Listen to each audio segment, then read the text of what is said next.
Hello guys, welcome back to my YouTube channel make maths easy. आज हम इस video में संख्या पद्धति यानी नंबर सिस्टम के बारे में पढ़ेंगे। ये चैप्टर बहुत ही ज़्यादा इम्पोर्टेंट है उनके लिए जिनका बेसिक बहुत ही वीक है, क्योंकि अंकगणित की जो शुरुआत होती है वो संख्या पद्धति से ही होती है। ठीक है, तो मैथ को अगर समझना है तो इस वीडियो को शुरू से लेकर एंड तक देखिएगा, आपके बहुत काम का वीडियो है। तो चलिए स्टार्ट करते हैं। वीडियो अच्छा लगे तो लाइक और सब्सक्राइब जरूर कर दीजिएगा। सबसे पहले हम समझ लेते हैं कि संख्याएं क्या होती हैं। 0, 1, 2, 3, 4 से लेकर के 5, 6, 7, 8 जो भी संख्याएं होती हैं अनंत तक जाती हैं, उन्हें हम क्या कहते हैं? संख्याएं कहते हैं। ठीक है, जो भी डिजिट है उनको हम संख्याएं कह देते हैं। इसके अलावा देखो, संख्याओं को लिखने और नामकरण को व्यवस्थित करने की प्रक्रिया को संख्या पद्धति कहते हैं। संख्या पद्धति क्या है? संख्याओं को किस प्रकार लिखें, और संख्याएं तो वैसे कई प्रकार की होती हैं, उनको हम उनका अलग अलग नामकरण करते हैं। नामकरण करने के बाद में उनको व्यवस्थित करते हैं, तो यही प्रक्रिया कहलाती है संख्या पद्धति। अब देखो कैसे हम व्यवस्थित करते हैं। मूलतः जो संख्याएं मानी जाती हैं, मूलतः संख्याएं 12 प्रकार की मानी जाती हैं। मूलतः जो संख्याएं मानी जाती हैं वो 12 प्रकार की होती हैं। ठीक है, अब हम समझेंगे एक एक करके। तो यहां पर समझिए, पहली संख्या हम ले रहे हैं प्राकृतिक संख्या। प्राकृतिक संख्या जिसको हम इंग्लिश में कहते हैं नेचुरल नंबर। नेचुरल नंबर, ठीक है। अब देखिए, समझिए इसको। नेचुरल नंबर क्या होते हैं? नेचुरल नंबर जो हम गिनती में उपयोग की जाने वाली जो सभी संख्याएं होती हैं उनको हम नेचुरल नंबर या प्राकृतिक संख्या कहते हैं। अब गिनती में हम क्या क्या उपयोग करते हैं? गिनती हम शुरू करते हैं 1 से। गिनती कभी आपने देखा कि हम 0 शुरू करते हो? नहीं। आप कभी भी गिनती शुरू करेंगे तो वो 1 से शुरू करेंगे। तो 1 से शुरू होने वाली, 1 से चलने आगे तक चलने वाली जितनी भी संख्याएं होंगी वो हम प्राकृतिक संख्या उन्हें कहेंगे, जो गिनती में उपयोग की जाने वाली संख्याएं हैं। जैसे आपका 1, 2, 3, 4 इसी तरीके से आगे अनंत तक चली जाएंगी। ठीक है, अनंत तक हो जाएंगी, मतलब इनफाइनाइट तक चलेंगी, कुछ इनकी पता नहीं है कहां तक जाए। ठीक है, तो 1 से शुरू होने वाली संख्या जो होती हैं वो हमारी प्राकृतिक संख्याएं कहलाती हैं। दूसरा हम देखेंगे सम संख्याएं। सम संख्याएं,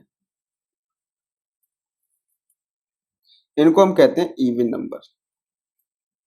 इवन नंबर, ठीक है। सम संख्याएं क्या होती हैं?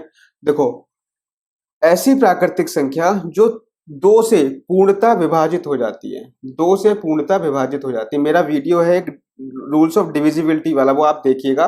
उसमें मैंने बताया कि 2 से विभाजित होने वाली संख्याओं को हम सम संख्याएं कहते हैं। जैसे आपकी 2, 4, 6, 8, 10, इस तरीके से 2 के गैप पे जो संख्याएं होंगी वो हमारी सम संख्याएं कहलाएंगी। ठीक है, और सम संख्याओं की पहचान मैंने डिविजिबिलिटी वाले वीडियो बना दी है, वो आप जाके देख लेना।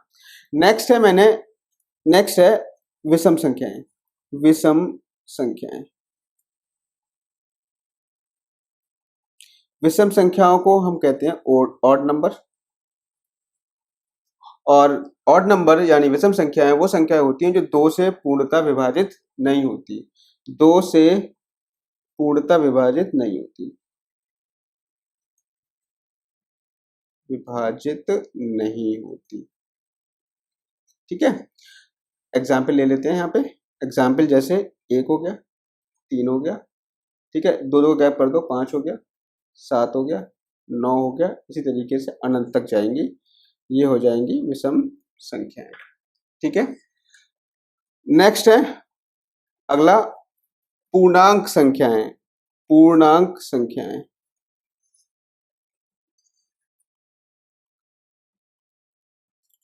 पूर्णांक संख्याएं को हम इंटीजर्स कहते हैं।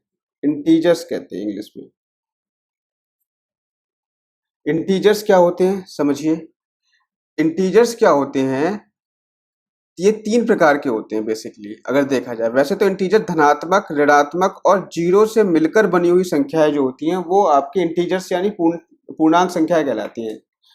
3 चीजों से मिलकर बनती हैं ये। एक तो धनात्मक,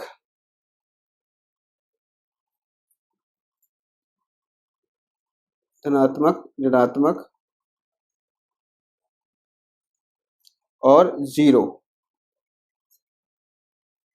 जीरो से मिलकर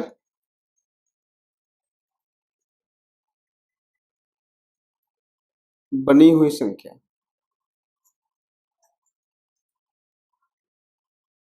ठीक है, धनात्मक, ऋणात्मक और जीरो से मिलकर बनी हुई संख्या क्या क्या कहलाती है? पूर्णांक संख्याएं कहलाती हैं। अब यहां पर हम देख लेते हैं, एग्जाम्पल देखते हैं। जैसे आपकी -2, -1, 0, 1, 3, 4, मतलब पूर्णांक संख्याएं क्या होंगी? जितनी भी संख्याएं होंगी, ठीक है, जो केवल क्या ना हो, केवल भिन्न के रूप में ना हो। ठीक है, तो चाहे वो माइनस में हो या प्लस में हो, कोई फर्क नहीं पड़ता, केवल भिन्न के रूप में नहीं होनी चाहिए, तो वो हमारी कहलाएंगी पूर्णांक संख्या। जैसे -2, -1, 0, 1, 2, 3 जो भी है, ये हमारी पूर्णांक संख्याएं कहलाएंगी। अब पूर्णांक संख्याएं जो होती हैं वो 3 प्रकार की होती हैं, धनात्मक संख्याएं, ऋणात्मक संख्याएं और उदासीन पूर्णांक। देखते हैं, तो अब देखिए पूर्णांक संख्याएं जो होती हैं वो आपकी 3 प्रकार की होती हैं, धनात्मक संख्याएं, ऋणात्मक संख्याएं और उदासीन पूर्णांक। धनात्मक संख्या क्या होती है? एक से जो शुरू होती हैं, जो प्लस होती हैं, एक से शुरू होने वाली संख्या, जैसे 1, 2, 3 से लेकर के जितने आगे तक जाएंगी, अनंत तक जाएंगी, तो इनफाइनाइट तक जाने वाली संख्या है वो धनात्मक संख्याएं होती हैं। इनकी पहचान ये होती है कि ये सब प्लस में होंगी। इसके अलावा ऋणात्मक संख्या क्या होती है? एक से लेकर के अनंत तक सभी ऋणात्मक संख्याएं, जैसे -1, -2, -3, -4, ठीक है, जिनके आगे माइनस लगा हो ऋणात्मक संख्या हो जाएंगी। अब उदासीन पूर्णांक क्या होते हैं? ऐसा पूर्णांक जिस पर धनात्मक और ऋणात्मक चिन्ह का कोई प्रभाव ना पड़े, जैसे 0। अब चाहे इसको -0 लिखो चाहे +0 लिखो, ये उदासीन रहता है, इस पर कोई फर्क नहीं पड़ेगा माइनस का और प्लस चिन्ह का। तो ये आपकी हो गई धनात्मक, ऋणात्मक और उदासीन संख्याएं। तो हमने पूर्णांक संख्याएं पढ़ ली। पूर्णांक संख्याएं 3 प्रकार की होती हैं। अब हम आगे पढ़ेंगे पूर्ण संख्याएं। 5वां नंबर जो है वो होगा पूर्ण संख्या होगा। पूर्ण संख्याओं को हम इंग्लिश में कहते हैं होल नंबर्स।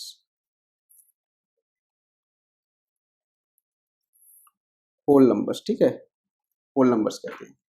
अब यहां पर देखो, होल नंबर्स क्या होते हैं? अगर प्राकृतिक संख्याओं में हम 0 को शामिल कर ले। प्राकृतिक संख्या कौन कौन सी थी बताओ? प्राकृतिक संख्याएं थी 1, 2, 3, 4, 5, ऐसे ही 4 आई थी, कहां तक? इनफाइनाइट यानी अनंत तक। ठीक है, अगर हमने इसमें 0 और मिला दिया तो ये बन जाएंगी आपकी पूर्ण संख्याएं।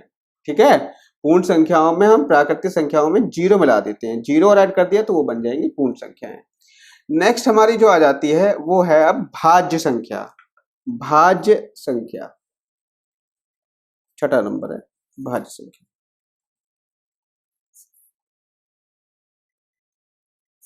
भाज्य संख्या जिनको अंग्रेजी में कहते हैं कंपोजिट नंबर। कंपोजिट नंबर, ठीक है। अब समझिए ये क्या होते हैं। कंपोजिट नंबर क्या होते हैं? ऐसी प्राकृतिक संख्या जो स्वयं और एक से विभाजित होने के अतिरिक्त कम से कम किसी एक अन्य संख्या से जरूर विभाजित हो।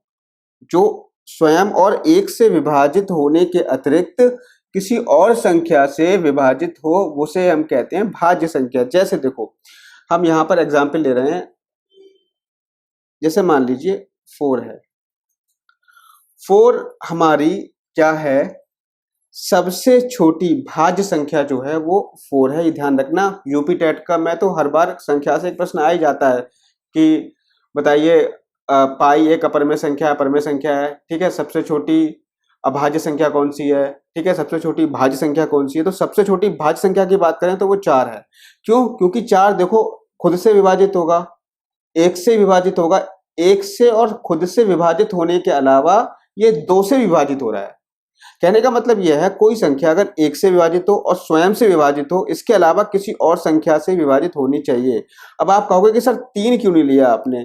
अब आप मुझे बताओ, 3 3 से कट जाएगा, मतलब स्वयं से कटेगा और 1 से कट जाएगा, इसके अलावा किसी और से कट रहा है? बताओ, इसके अलावा किसी और से कट रहा है? नहीं कट रहा है, तो 3 को हम नहीं ले सकते। 2 भी देख लो, 2 खुद से कटेगा, किसी और से नहीं कटेगा, तो इसको भी नहीं लेंगे। 1 भी खुद से कटेगा, किसी और से नहीं कटेगा, इसको भी नहीं लिया। तो सबसे छोटी जो भाज्य संख्या है वो 4 होगी। इसके बाद देखो 5 को नहीं ले सकते क्योंकि 5 खुद से कटेगा, किसी और संख्या से नहीं कटेगा, इसीलिए 6 आएगी। इसके अलावा फिर 8 आएगी, फिर 9 आएगी। 9 देखो खुद से कट जाएगा, 3 से भी कट जाता है, इसीलिए यहाँ पर क्या होगा, 9 भी भाज्य संख्या हो जाएगा। ठीक है, तो इसी तरीके से 10 है, 12 है, अब आप ऐसे लिख लोगे, चेक कर लोगे। ठीक है, तो भाज्य संख्या आपको समझ में आ गया। अब हम बात करेंगे 7 है अभाज्य संख्या।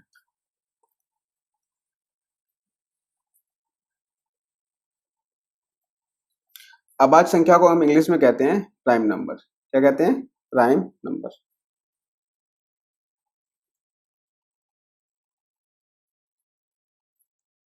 प्राइम नंबर्स क्या होते हैं समझो। अभाज्य संख्या क्या होती है? ऐसी प्राकृतिक संख्याएं जो स्वयं और एक से विभाजित हो, किसी और संख्या से विभाजित ना हो, मतलब जो खुद से कटे, किसी और से ना कटे। अब आप देखो 2 खुद से कटेगा, 1 से कटेगा, किसी और से नहीं कटेगा। 3 खुद से कटेगा, 1 से कटेगा, किसी और से नहीं कटेगा। अब इसके बाद 5 खुद से कटेगा, 1 से कटेगा, किसी और से नहीं कटेगा, मतलब स्वयं और एक के अलावा किसी और से ना कटे, वो अभाज्य संख्या कहलाती है। अब देखो यहाँ पे 5 के बाद 7, फिर 11, फिर 13, ये सब क्या है? हमारी अभाज्य संख्याएं हैं। ठीक है, तो सबसे छोटी अभाज्य संख्या कौन सी है? 2 है। ये कई बार प्रश्न पूछा जाता है एग्जाम में। अब आप कहोगे सर आपने 4 क्यों नहीं लिया? 4 मैंने इसलिए नहीं लिया क्योंकि 4 देखो खुद से कटेगा, 1 से कटेगा, 1 से कटने के अलावा ये 2 से भी कट रहा है, इसीलिए 4 अभाज्य संख्या नहीं हो सकता। ठीक है, तो ये आपको समझ में आ गया होगा।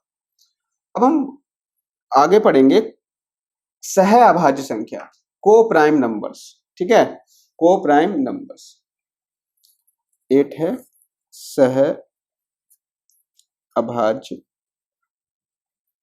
संख्या, अंग्रेजी में कहते हैं इसको को प्राइम नंबर, को प्राइम नंबर। ठीक है, अब इसको समझते हैं। देखिए सहअभाज्य संख्या क्या होती है? कम से कम 2 अभाज्य संख्याओं का ऐसा समूह जिनका HCF 1 हो। कम से कम 2 अभाज्य संख्याओं का ऐसा समूह जिनका HCF मतलब मासा 1 हो। तो इसमें कम से कम होनी चाहिए 2 अभाज्य संख्याएं होनी चाहिए।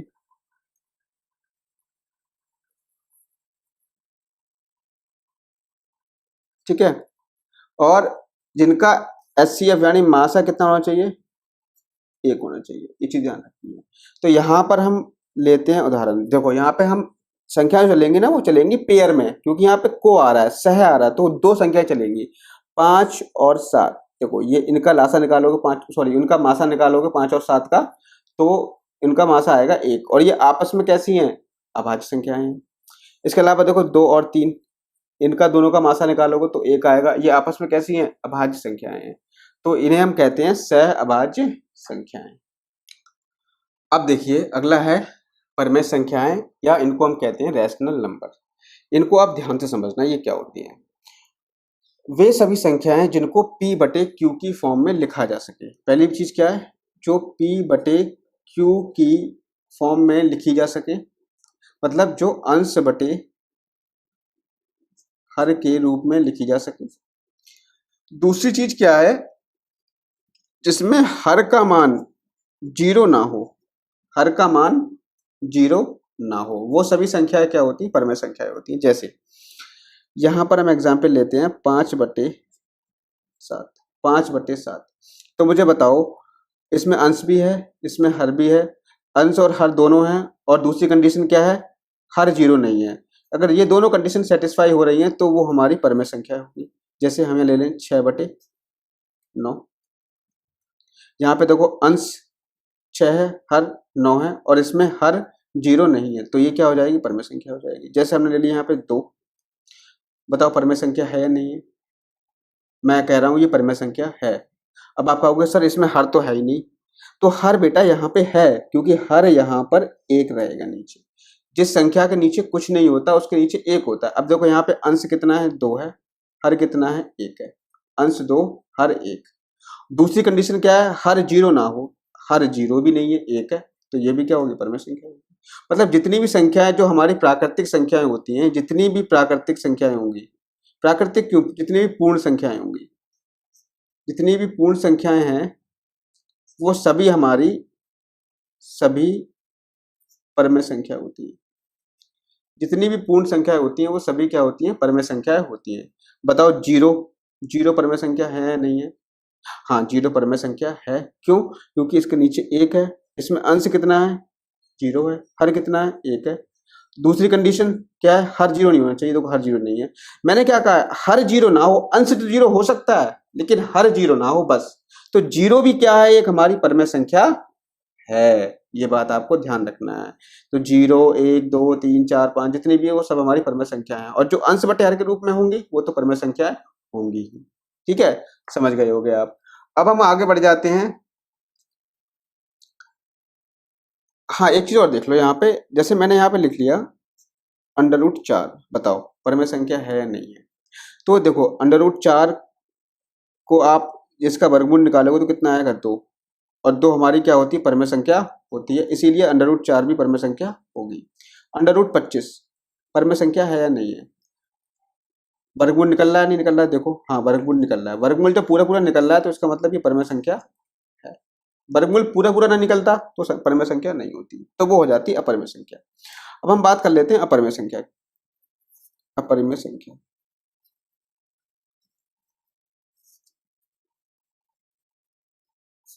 इसको हम कहते हैं इर्रेशनल नंबर।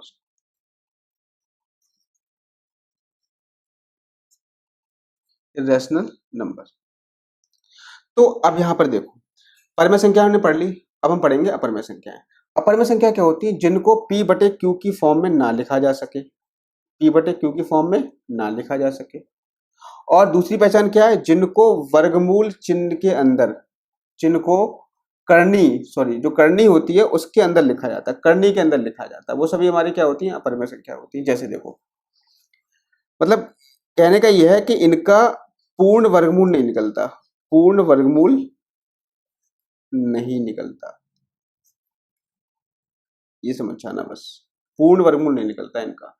जैसे अंडर रूट 3, बताओ इसका कोई वर्गमूल निकलेगा, नहीं निकलेगा। अंडर रूट 5, अंडर रूट 7, ठीक है, under root 11, under root 107, under root 105, इनका पूर्ण वर्गमूल नहीं निकलेगा। अब आप कहोगे सर अंडर रूट 4 बताओ, तो अंडर रूट 4 हमारी अपरमेय नहीं होगी। क्यों नहीं होगी? क्योंकि जो है इसका वर्गमूल क्या हो जाता है, इसका वर्गमूल निकल जाता है, तो इसीलिए अपरमेय ये नहीं होगी। ठीक है, इसके अलावा जो पाई होती है ना बेटा, पाई, पाई भी हमारी क्या होती है, अपरमेय संख्या होती है, ये ध्यान रखना। पाई हमारी क्या होती है, अपरमेय संख्या होती है।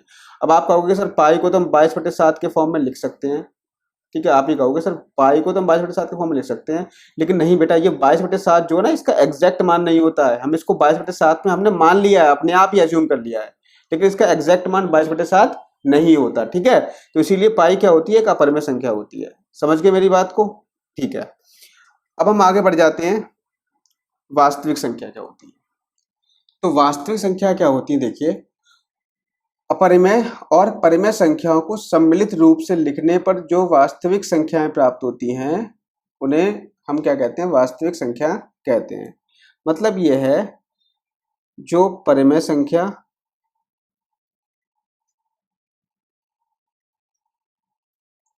व अपरिमेय संख्या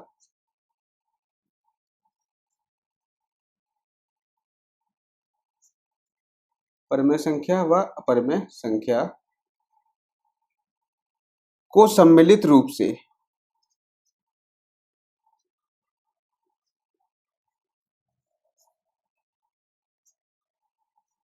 लिखने पर, को सम्मिलित रूप से लिखने पर प्राप्त संख्याएं, प्राप्त संख्याएं क्या कहलाती हैं, वास्तविक संख्याएं कहलाती हैं। जैसे एग्जाम्पल ले लेते हैं हम, अंडर रूट 3, 2 अंडर रूट 5, 4/11, 2, 5, 0। मतलब आप क्या करोगे, जो हमारी परमेय संख्या होंगी और अपरिमेय संख्या दोनों को मिला दोगे, सम्मिलित रूप से लिखोगे, तो वो हमारी सब क्या है, वास्तविक संख्या कहलाती हैं। ठीक है, अब आपका जैसे 6/7, 100, ठीक है, ये सब हमारी क्या है, वास्तविक संख्याएं हैं। ठीक, अब आप देखो हम पढ़ेंगे अवास्तविक संख्याएं।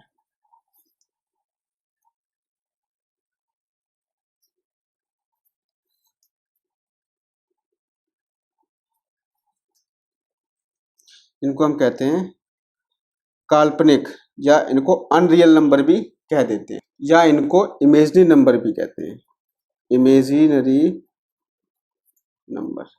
ठीक है, तो ये क्या होते हैं, देखो इनको हम समझेंगे।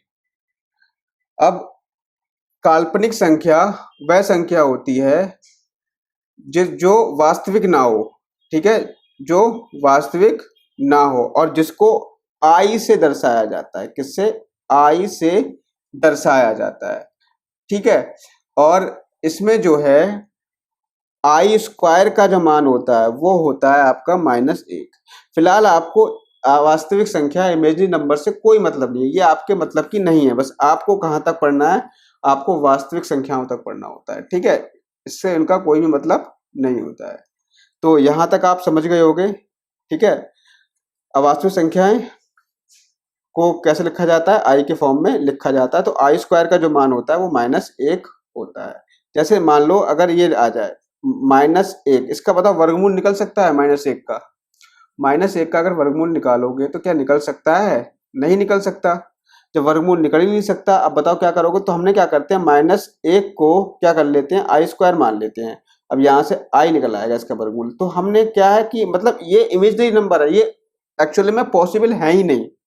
ठीक है, ये पॉसिबल होते ही नहीं है। तो इसीलिए इनको हम कहते हैं काल्पनिक संख्याएं या अवास्तविक संख्याएं या इमेजिनरी नंबर। तो आशा करता हूं कि ये वीडियो आपको समझ में आया होगा और इस वीडियो को आप अच्छे से समझ लीजिए, जो कि आपके आगे आने वाले जो भी मैं टॉपिक करवाऊंगा उसके लिए बहुत ज़्यादा हेल्पफुल होगा। ठीक है, और आपके क्वेश्चन आपके एग्जाम में भी इस टॉपिक से कुछ क्वेश्चंस पूछ ली जाते हैं, जैसे सबसे छोटी भाज्य संख्या क्या होगी, सबसे छोटी अभाज्य संख्या क्या होगी, पाई एक है परमेय संख्या अपरमेय संख्या, या इस तरीके से क्वेश्चन आपसे पूछ लेता है। तो मिलते हैं नेक्स्ट वीडियो में। वीडियो अच्छा लगा हो तो यार लाइक और सब्सक्राइब जरूर कर दीजिएगा। Thank you, have a nice day.